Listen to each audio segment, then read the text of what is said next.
Good evening, folks, to the Lizzie Borden Axe Murder House and Museum. Y'all all must love haunted movies or stories that likes to be told around a campfire or whatever, and I'm pretty sure this has probably been one of them.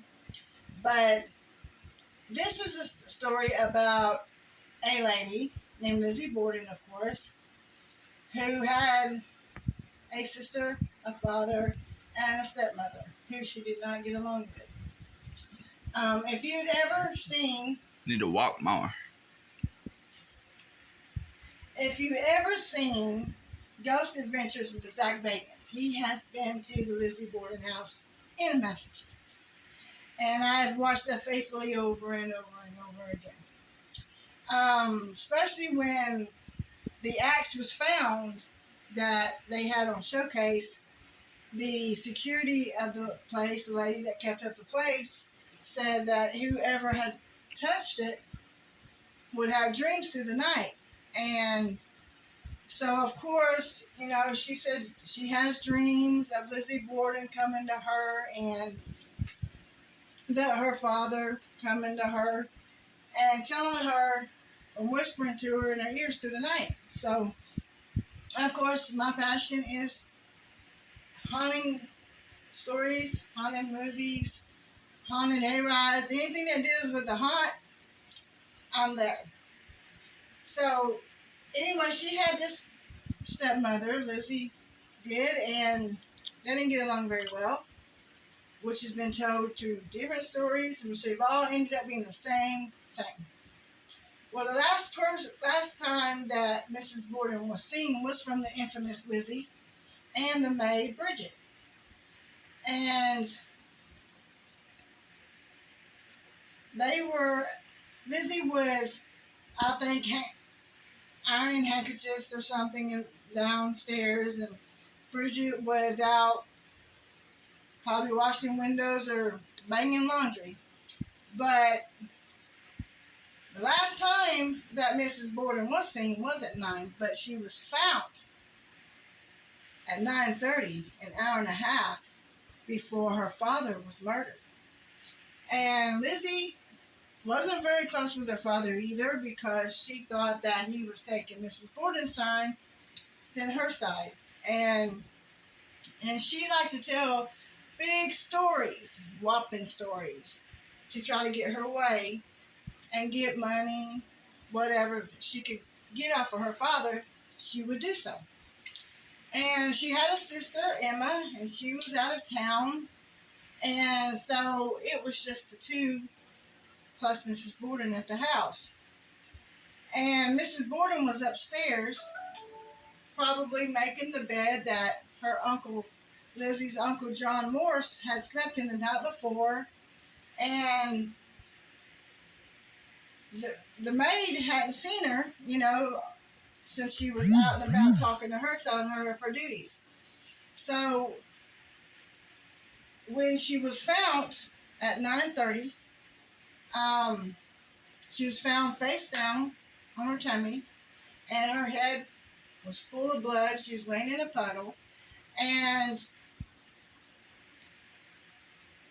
she had been hit on the left side of her cheek, in the middle between her shoulder blades, and in the back of her head 17 times. The two on her cheek and the shoulder blades would have made it 19. So she was whacked pretty hard. She was dead, when the axe hit her in the cheek. So I think that, you know, whoever has seen any of these movies or films or whatever probably would have had remorse for Mrs. Borden, but not so much for Lizzie. But she was found not guilty at trial and went home. But, you know, she was a very complex person in all the stories that I've read, that I have seen.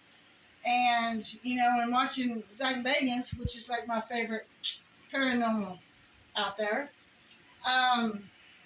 every time he went to the Lizzie Borden house, there was something that always happened. So with having these stories come to life, with people coming and hearing them, it's like you're there and you can see what happened. So it's like one of my most favorite stories ever. And I'm very passionate about ghost telling and hauntings, and I've been on several investigations, and so it's an experience in itself to even go on an investigation to see some hauntings. And then when you're listening to your favorite story being told in front of people, it's just awesome, because there's like different, like I said, different stories told that she had a sister, that she didn't have a sister, that, you know, Mrs. Borden was ruthless. She did not take her side at all on anything. She was totally against her. And it's like, Lizzie just didn't know, I believe, which way to go, even though she, to me, was a spoiled brat, thinking that she can get whatever she wanted from her father because he was her father.